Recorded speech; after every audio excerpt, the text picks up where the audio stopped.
கும்பராசி குருதசை வாக்கிய பஞ்சாங்கப்படி சனி பகவானுடைய பயிற்சி, அதாவது ராசிக்கு 2ஆம் இடத்துக்கு சனி பகவான் பயிற்சி, 5ஆம் இடத்துல குருவுடைய வக்கர நிவர்த்தி. இந்த 2 கிரகங்களுடைய பலன்களும் குருதசை நடக்கிறவங்களுக்கு எப்படி இருக்கும்? இந்த ராசிக்கு குருதசை நன்மை செய்யுமா தீமை செய்யுமா? ஏன்னா இந்த ராசிக்கு 2ஆம் அதிபதினு சொல்லக்கூடியவர், 11ஆம் அதிபதினு சொல்லக்கூடியவர். இந்த ராசிக்கு நியூட்ரல் தான். சனியுடைய வீட்டுக்கு குரு நன்மை செய்வார், பெரிய நன்மைகளை செய்ய மாட்டார். அது முதல் 10 வருஷம் பின்னாடி 6 வருஷம் அப்படிதான் எடுத்துக்கணும். ஏன்னா பின்னாடி வரக்கூடிய 6 வருடங்கள் புத்தி நடத்தக்கூடிய கிரகங்கள் எல்லாமே உங்களுக்கு பகை கிரக புத்திகள் வர்றதுனால முதல் 10 வருஷம் கன்ஃபார்மாக சொல்லலாம். அது கூட அந்த வயசை பொறுத்து தான். இது 30 வயசுக்குள்ளே வந்துச்சுனாக்கா அதை கிட்டத்தட்ட எல்லாருக்குமே நன்மை செஞ்சிடும் அந்த 10 வருஷம். 30 வயசுக்கு மேலே பின்னாடி வரக்கூடிய 6 வருஷத்தில் இருக்கிறவங்களுக்கு ப்ராப்ளத்தை கொடுக்கும். இப்போ எந்த வயது காலகட்டத்தில் இந்த கும்பராசிக்கு குருதசை அப்படிங்கிறது வரும்? 3 நட்சத்திரம், அவிட்ட நட்சத்திரம், சதய நட்சத்திரம், போரட்டாதி நட்சத்திரம். இந்த 3 நட்சத்திரத்துக்கும் அவிட்ட நட்சத்திரத்துக்கு 20 வயசுலேருந்து 36 வயசு வரைக்கும். ஏன்னா அவிட்ட நட்சத்திரம் அப்படிங்கிறது தசாபுத்தி இருப்புகள், செவ்வாயோட தசை இல்லையா?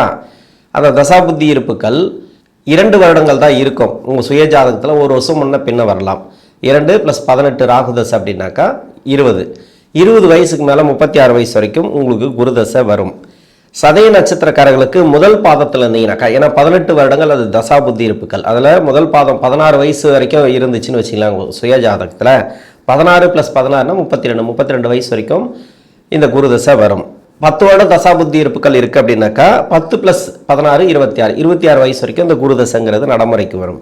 இப்போ 4ஆம் பாதத்தில் இருக்கிறீங்க, சதய நட்சத்திரம், 4 வருடங்கள் தசாபுத்தி இருப்புகள் இருக்குன்னாக்கா 20 வயசு வரைக்கும் உங்களுக்கு குருதசை வரும். பூரட்டாதி நட்சத்திரக்காரர்களுக்கு ஆரம்ப தசையே குருதசை தான். அதாவது ஒரு 5 வருடம் அதில் இருந்து தசாபுத்தி இருப்புகள் ஒரு சில பேருக்கு இருக்கலாம். அதில் இருந்து 16 வருடங்கள் தசாபுத்தி இருப்புகள் வரைக்கும். அதாவது என்னென்னா 3 பாதங்கள் மட்டும்தான். இந்த 3ஆவது பாதத்தில் இருக்கிறவங்களுக்கு 4 வருடம் 6 மாதம் அப்படிலாம் வரும். 4 வருடம் 1 மாத தசாபுத்தி இருப்பு, இல்லை 2 மாத தசாபுத்தி இருப்புகள் அப்படியெல்லாம் வரும். 4 வருடம் 5 மாதத்துக்குள்ள, அதாவது 1 மாதம் 2 மாதம்லாம் இருக்குன்னு வச்சுங்களேன். அவங்களாம் மீன ராசியில் வரக்கூடிய பூரட்டாதி நட்சத்திரத்துக்கு வீடியோ பார்த்தீங்கன்னா அது கரெக்டாக இருக்கும் உங்களுக்கு. இப்போ இந்த குருதசை இந்த வயது காலகட்டத்தில் வருது. இந்த குருதசை இது 2ஆம் அதிபதி 11ஆம் அதிபதி தசை. இப்போ படிக்கிற காலகட்டத்தில் பார்த்தோம்னாக்கா 16 வயசுலேருந்து ஒரு 20-22 வயசு வரைக்கும் படிப்பெல்லாம் கொஞ்சம் பிரச்சனைகளை கொடுத்துருக்கலாம். ஒரு சில பேருக்கு நன்மையும் கொடுத்துருக்கலாம். ஏன்னா குருதசை முன்னாடி அந்த 10 வருஷத்தில் இந்த சனி 7.5 சனி வந்திருந்தா அது பெரிய கெடுபலன்களை கொடுத்துருக்காது. இன்னொன்று சனி பகவான் சுய ஜாதகத்தில் சுபத்துவமாக இருந்தால் படிப்பு நல்லாவே இருக்கும். என்ன ஒன்று ஜென்ம சனியில் கொஞ்சம் அலைச்சல் அது இது ஏதாவது கொடுத்துருக்கலாம். ஒரு சில தோல்விகளும் கொடுத்துருக்கலாம், அரியர் வச்சிருக்கலாம். அது எல்லாமே இப்போ கிளியர் ஆகும். அது எதுவாக இருந்தாலும் சரி, என்ன மாதிரியான தோல்விகள் இருந்தாலும் சரி, உங்களுக்கு படிப்பு ரீதியாக டிஸ்டர்பன்ஸ் இருந்துச்சுனாக்கா அந்த டிஸ்டர்பன்ஸ் எல்லாமே இப்போதைக்கு கிளியர் ஆகும். படிப்பு ரீதியாக நல்ல ஒரு மாற்றங்கள். இதன் பிறகு பார்த்தீங்கன்னாக்கா நீங்கள் வெளிநாடு சம்மந்தப்பட்ட படிப்புக்கு ட்ரை பண்ணவங்களுக்கும் சரி, எல்லாம் மேல் படிப்புக்காக முயற்சி பண்ணவங்களுக்கும் இப்போ எதெல்லாம் முயற்சி பண்ணீங்களோ, எவ்வளோ உங்களுக்கு டிஸ்டர்ப் பண்ணிச்சோ, அதாவது ஒரு சில தோல்விகளை கொடுத்துச்சோ, இப்போ வெற்றி வாய்ப்புகள். இப்போ 22 வயசுக்கு மேலே 36 வயசு வரைக்கும் அப்படின்னு வச்சுக்கலாம். மொத்தமாக அவ்வளோதான் இருக்குது. அதுக்குள்ளே தான் இந்த குருதசைங்கிறது வரும். இந்த கும்பராசிக்கு வேலை வாய்ப்பு அப்படிங்கிறது நல்ல ஒரு மாற்றங்களை கொடுக்க போகுது. 2024 இருந்து நிறைய பேருக்கு வேலையில் நிறைய ப்ராப்ளத்தை கொடுத்துச்சு. அதாவது 2024னாக்கா ஒரு சில பேர் வேலை தேடுறவங்களுக்கு வேலை இல்லாமல், சரியான வேலை வாய்ப்பு அமையாமல், அது மட்டும் இல்லாமல் வெளிநாடு சம்மந்தப்பட்ட வேலைக்காக முயற்சி பண்ணியிருப்பாங்க, அவங்களுக்கும் சரியாக இல்லாமல். இது உங்கள் சுய ஜாதகத்தில் இந்த குரு 6, 8, 12 ஆகிய இடங்களில் மறைவு ஸ்தானத்தில் இருந்துச்சுன்னா, இன்னொன்று லக்னம் மறைவு ஸ்தானத்தில் இருந்துச்சுன்னா, வேறு லக்னமாக இருந்து அந்த லக்னத்துக்கு பகை கிரகமாக இந்த குரு பகவான் வந்துச்சுனாக்கா நிறைய ப்ராப்ளத்தை கொடுத்துருக்கும். அது மாதிரி கொடுக்கக்கூடிய நபர்களுக்கு, அது மாதிரி இருக்கக்கூடிய நபர்களுக்கு இப்போ 2ஆம் இடத்துல சனி இருந்தாலும் குருதசை உங்களுக்கு 7.5 சனி அப்படிங்கிறது ஓரளவுக்கு தாக்கத்தை கம்மி பண்ணுமா அப்படின்னா, உங்கள் சுய ஜாதகத்தில் இந்த குரு பகவானுடைய தசைக்கு புத்தி நடத்தக்கூடிய கிரகங்கள் சனி பகவானுக்கு பகை கிரகங்கள் இல்லாமல் இருந்தால் அது தாக்கம் கொஞ்சம் கம்மியாக இருக்கும். இல்லைன்ற பட்சத்தில் அந்த தாக்கம் அப்படியே தான் இருக்கும். அது ஏன்னா புத்தி நடத்தக்கூடிய கிரகங்கள் சனியுடைய பார்வையில் இருந்தாலோ, அப்படி இல்லை புத்தி நடத்தக்கூடிய கிரகங்கள் சனிக்கு பகை கிரகமாக இருந்தாலோ, இல்லை உங்கள் லக்னத்துக்கு பகை கிரகமாக இருந்தாலோ, இந்த ராசிக்கு பகை கிரகம் தான் அந்த புத்தி நடத்தக்கூடிய கிரகங்கள் பின்னாடி இருக்கக்கூடிய 6 வருடத்தில் இருக்கிறவங்களுக்கு. முன்னாடி இருக்கக்கூடிய அந்த புத்தி நடத்தக்கூடிய கிரகங்கள் இருக்குல்ல, அதாவது முதல் 10 வருஷத்துல லக்னத்துக்கு அவயோக கிரகமா வந்துட்டா அந்த புத்தி நடத்தக்கூடிய கிரகங்கள் நிச்சயமா நிறைய கஷ்டப்பட்டு வருவீங்க. இப்பவும் கொஞ்சம் கஷ்டம் தொடர்றதுக்கான வாய்ப்புகள் அதிகமா இருக்கு. அப்ப என்ன பண்ணணும்? முயற்சிகள் அதிகமா போடுங்க. ஒரு வேலைக்காக முயற்சி பண்ணீங்கன்னா அந்த முயற்சிகள் அதிகமா போடுங்க. சமீப காலமா வேலையில நிறைய பேருக்கு ப்ராப்ளத்தை கொடுத்தது. 2023 இருந்து அது வந்து ஜென்ம சனி, அது பொதுவாகவே எல்லாருக்குமே கஷ்டத்தை கொடுக்கும். 25ல் 2ஆம் இடத்துக்கு சனி பகவான் பயிற்சியான பிறகும் எதுக்கு இந்த கஷ்டம் எனக்கு அப்படின்லாம் ஒரு சில பேர் கேட்டிருக்காங்க. ஏன்னா பூரட்டாதி நட்சத்திரத்தில் சனி பகவான், இது குரு தசை. அந்த தசை நடத்தக்கூடிய கிரகம் இருக்கு இல்லையா, அதுலேயும் அந்த நட்சத்திரத்தில் சனி பகவான் டிராவல் பண்ணக்கூடிய காலத்தில் அந்த நட்சத்திராதிபதி குரு உங்கள் சுய ஜாதகத்தில் மறைவு ஸ்தானத்தில் இருக்கலாம். அப்படி இல்லைனாக்கா 11ஆம் இடத்துல இருந்து கூட அந்த கேட்டாய் நட்சத்திரம் அது மாதிரி சனி பார்வைப்படக்கூடிய இடங்கள்ல, அப்படி இல்லைன்னா ராசிக்கு 8ஆம் இடத்துல குரு அது மாதிரி இப்போ சனி பார்வை அங்கெல்லாம் படுதுனாக்கா இதன் பிறகு உங்களுக்கு சிறப்பு அப்படின்னு சொல்லலாம். ஏன்னா சனி பார்வைப்படக்கூடிய இடங்கள்ல சனி வந்து அந்த நட்சத்திரத்தில் போகும்போது ஒன்று சனிக்கு மறைவு ஸ்தானத்தில் இருந்தாலோ இல்லை ராசிக்கு மறைவு ஸ்தானத்தில் இருந்தாலோ வேற லக்னத்துக்கு மறைவு ஸ்தானத்தில் இருந்தாலோ அப்படி இல்லை அஷ்டமாதிபதியோட நட்சத்திரத்தில் இருந்தாலோ, அஷ்டமாதிபதி நட்சத்திரம் அப்படின்னாக்கா இப்போ ஆயில்யம் கேட்டை ரேவதி இந்த ராசிக்கு 8ஆம் அதிபதி என்று சொல்லக்கூடிய புதன்.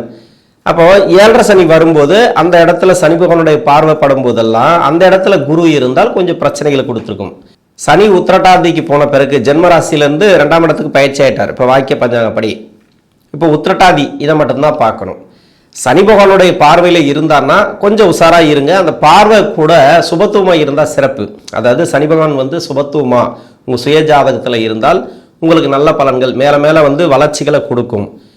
சனி பார்வைப்படக்கூடிய இடங்கள்ல புத்தி நடத்தக்கூடிய கிரகங்களும் சனிக்கு பகை கிரகமாக இருந்தாலும் ராசிக்கு வந்து பகை கிரகமாயிடும். அதாவது பின்னாடி அந்த 6 வருடத்தில் இருக்கிறீங்க அப்படின்னாக்கா கொஞ்சம் கவனமாக ட்ராவல் பண்ணணும். முயற்சிகளை அதிகமாக போடுங்க. வேலை ரீதியாக நல்ல ஒரு மாற்றத்தை எதிர்பார்த்தீங்கன்னாக்கா அதிகப்படியாக முயற்சி போட்டால் தான் நீங்கள் மாற்றத்தை எதிர்பார்க்க முடியும். தொழில் செய்யக்கூடிய நபர்களுக்கு தொழிலுங்கிறது கொஞ்சம் வளர்ச்சி இல்லாமல் தான் இருக்கும். ஏன்னா 7.5 சனி காலகட்டங்கள், 7.5 சனி முடிகிற வரைக்கும் இது இப்படி தான் இருக்கும். தொழில் வளர்ச்சி பெருசாக எதிர்பார்க்க முடியாது. நீங்கள் எந்த அளவுக்கு தொழிலை நீங்கள் வேலை பார்க்கணுமோ அந்த அளவுக்கு நீங்கள் வந்து முயற்சி பண்ணி அந்த தொழிலை வந்து ரன் பண்ணுற வழி பாருங்கள். மற்றபடி நல்லா சொல்லணும்னா சொல்லலாம், அதை செய்ய போகிறீங்க இதை செய்ய போகிறீங்க அப்படின்றத விட எதிர்பார்ப்புகள் அதிகமாக இருக்கும் உங்களுக்கு. இப்போ வந்து வெளிநாடு சம்மந்தப்பட்ட வேலைக்கு போகலாமா, தாராளமாக போகலாம். இப்போ இடம் மாற்றலாமா, தாராளமாக மாற்றலாம். உங்கள் சுய ஜாதகத்தில் இதன் பிறகு நல்லா தான் இருக்கும். என்னை பொறுத்த வரைக்கும் 2ஆம் இடத்துல வந்து சனி பகவான் போயிட்டாருனாக்கா அந்த நட்சத்திராதிபதி மட்டும் பாதிக்கப்பட்டிருக்கக்கூடாது. அது மட்டும்தான், வேற ஒன்றுமே கிடையாது. மற்றபடி உங்களுக்கு சுய ஜாதகம் வலுவாக இருக்கும். என்னை பொறுத்த வரைக்கும் குரு தசையில் பின்னாடி வரக்கூடிய அந்த 6 வருடம் கூட இந்த 2ஆம் இடத்துல சனி பகவான் இருக்கும்போது பெருசாக கெடுபலன்களை கொடுக்காது. என்ன ஒன்று, நீங்கள் தொழில் மாற்றாமல் இருக்கிறது நல்லது. ஒரு வேலையில் போயிட்டுருக்கேன் அந்த வேலை மாற்றாமல் இருக்கிறது நல்லது. பெரிய முயற்சிகள் வேண்டாம், பெரிய முதலீடுகள் வேண்டாம். யாராவது நம்பி பணம் கொடுக்கணும் வாங்கணும் அப்படின்னாக்கா கொஞ்சம் கவனமாக கொடுங்க. ஷேர் மார்க்கெட்டு இது மாதிரிலாம் கொஞ்சம் கவனமாக பார்த்து பண்ணுங்க.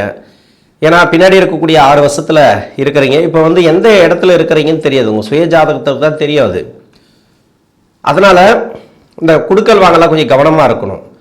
அந்த பின்னாடி இருக்கக்கூடிய 6 வருடம் இருக்கு இல்லையா, அதாவது சுக்கிர புத்திக்கு பிறகு, அந்த சுக்கிர புத்திக்கு பிறகு உங்களுக்கு வந்து அதிகமாகவே டிஸ்டர்ப் பண்ணும். நீங்கள் எதுக்கு முயற்சி பண்ணுறீங்களோ அதில் வந்து வளர்ச்சிகளை கொடுக்காது. ஒரு சில பேர் திருமணத்துக்காக முயற்சி பண்ணுவீங்கனாக்கா சுக்கிர புத்தியில் இருந்தீங்கன்னாக்கா இப்போ திருமணம் கூடி வந்துடும். இல்லை சூரிய புத்தியில் இருந்தீங்கன்னாக்கா திருமணம் கூடி வந்துடும். அதுக்கு முன்னாடி அந்த முதல் 10 வருஷத்துல இருந்தீங்கன்னா தாராளமாக திருமணம் அப்படிங்கிறது கூடி வரும். இப்போ 16-17 வயசுலாம் வருது அப்படின்னாக்கா அவங்களுக்கு நான் சொல்லலை, நான் சொல்கிறது 22 வயசு டு 36 வயசுக்குள்ள அது மாதிரி இருக்கிறவங்களுக்கு. ஏன்னா இது வந்து அவிட்ட நட்சத்திரக்காரர்களுக்கு வரும். இன்னொன்று வந்து சதயம் 1-2 பாதங்களுக்கு வரும். இப்போ திருமணத்துக்காக முயற்சி பண்ணியிருப்பீங்க, அந்த திருமணம்லாம் கைக்கூடி வரத்துக்கு வாய்ப்புகள் இருக்குது. அது மட்டும் இல்லாமல் கணவன் மனைவிக்குள்ளே ஒற்றுமை இல்லை அப்படின்னாக்கா அந்த ஒற்றுமையெல்லாம் இப்போ பிறக்கும். இது முன்னாடியெல்லாம் நிறைய சண்டை சச்சரவுகளாக இருந்திருக்கலாம். இப்போ வந்து ஓரளவுக்கு காம்ப்ரமைஸ் ஆகலாம், பேச்சுவார்த்தைக்குள்ளே வரலாம், ஒற்றுமை இருக்கும். வீட்டுக்குள்ளேயே இருந்து பேசாமல் இருந்தால் கூட மனசு ஒரு இதுவாக இருக்கும் இல்லையா, இதெல்லாம் வந்து அந்த கிளியர் ஆகும். மனசு ரீதியாக இருக்கக்கூடிய ப்ராப்ளம் பேசி தீர்த்துக்கலாம். இப்போது சுற்றி இருக்கிறவங்க யாரோ ஏதோ ஒரு ட்விஸ்ட் பண்ணி சண்டை வைக்கிறாங்க, இல்லை வேலை செய்யக்கூடிய இடத்துல அதுமாரி பண்ணுறாங்க அப்படின்னா அந்த எதிர்ப்புகள் மறைமுக எதிர்ப்புகள் அது எல்லாமே விலகக்கூடிய காலம். இது நம்ம பாசிட்டிவாக சொல்லணும்னா நான் நிறைய சொல்லலாம், இல்லைன்னு சொல்லலை. அதுக்காக எதிர்பார்ப்புகள் நிறைய இருக்குது இல்லையா.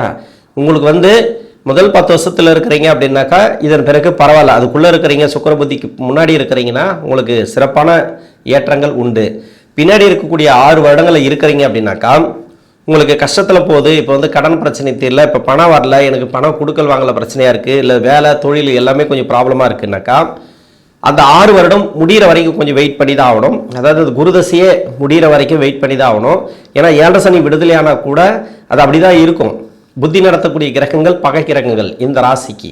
அதனால் பார்த்து நீங்கள் முயற்சி பண்ணுங்கள். எதுக்குமே நீங்கள் முயற்சி பண்ணுங்கள். பெருசாக முதலீடு மட்டும் வேண்டாம், பெரிய எதிர்பார்ப்புகள் இந்த காலகட்டங்களில் வேண்டாம். மற்றபடி குருதசைங்கிறது ராசிக்கு 5ல் வக்கர நிவர்த்தி ஆகக்கூடிய காலத்திலையும் 6ஆம் இடத்துக்கு போயிடுவார் அவர் குரு பகவான். இப்போ ராசிக்கு 2ல் சனி வந்து பயிற்சி வாக்கிய பஞ்சாங்கப்படி ஒரு நல்ல ஒரு மாற்றங்களை கொடுக்கும். நன்றி.